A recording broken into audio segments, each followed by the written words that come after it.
Good afternoon to our viewers and welcome to Global Lifting Awareness Day 2021. I'm Guy Harris, the publisher of Lift and Hoist International magazine, and I'm delighted to be talking to the Member of Parliament for Huntingdon, Mr Jonathan Djanogly MP. Jonathan, thank you for taking the time to talk to us today and celebrating Global Lifting Awareness Day.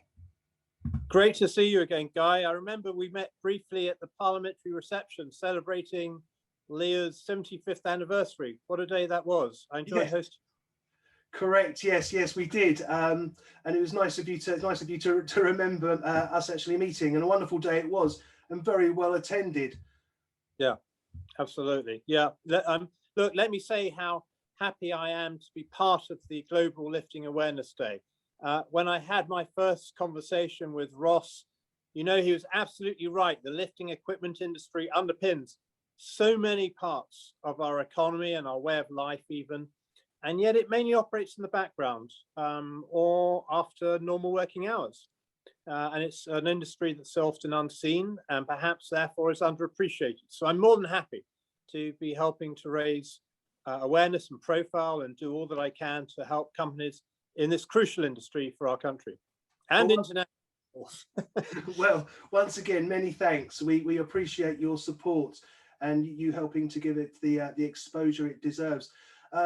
As you all know, developing an apprenticeship in England is something that LEEA members have been working on for some considerable time, and getting over the final hurdle of securing a funding ban for IFATE is causing significant frustration. Yeah, well, I think that apprenticeships are a crucial part of delivering a robust and sustainable economy. Getting people the skills they need for employment and work isn't a political argument, it's just common sense. And clearly the pandemic has led to bottlenecks in the system, but I'm happy to support LEEA's members as they get to the end of this process. And I hope that LEEA members are coming through as strongly as possible. Having employers drive provision of learning makes sense.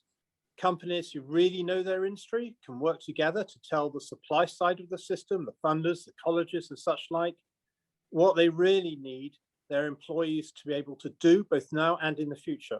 And I think that most people would see the sense in that approach. Of course, wherever public money is spent, we need to be careful and we need to be diligent. But agencies are here to support employers, and I'll definitely look to support LEEA where I can. I think that would be most welcome. As you said previously, ours is an industry that is often in the background, and having a direct pathway into employment can only be a good thing. And I'm sure your support will be most appreciated. Of course, an apprenticeship pathway is just one of those things that makes good sense. By having it in place, it gives young people a route into employment straight from school or college. And we know that designing, manufacturing and testing lifting equipment involves a high level of skills. It's where engineering fights gravity, but obviously as well as apprenticeships. And remember that apprenticeships aren't just for young people. They are there for all ages, so people can progress or change careers when the need is there. Yes, as well as that work on apprenticeships, I'm particularly impressed by the work LEEA is doing to support military leavers going into the civilian workforce. If I remember correctly, LEEA offers free training to all interested members of the military and then supports them by matching them to their members who are looking to recruit. And that's, I think, a great initiative. Yes, you're right. Our industry is highly skilled and extremely diverse. Of course, we're talking about the UK, but across the world today, the industry is coming together to raise its profile, to attract new recruits and to push the need for quality in all that we do. Later at 4 p.m, LEEA is running an online military event doing exactly what you've just said, showing men and women who are serving in the forces what they can do and how they can be supported into the civilian workforce. Well, you know, that's great to hear. And I can't help but be impressed when I hear industry associations working with members to develop innovative solutions like what I've just heard.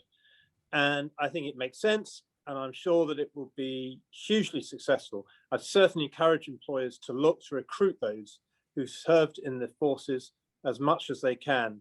You know, they gave us their support we need to give them our support. Excellent, and I couldn't agree more.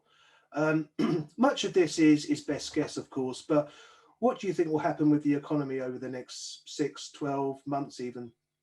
Oh, this is where we need to get the crystal ball out, isn't it? I mean, that is a tough one. Clearly, we are yet to see how we're going to come out of the COVID experience.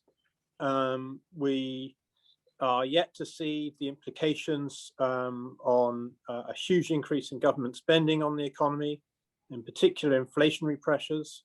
And we're yet to see that in an international context, particularly the experience of the United States.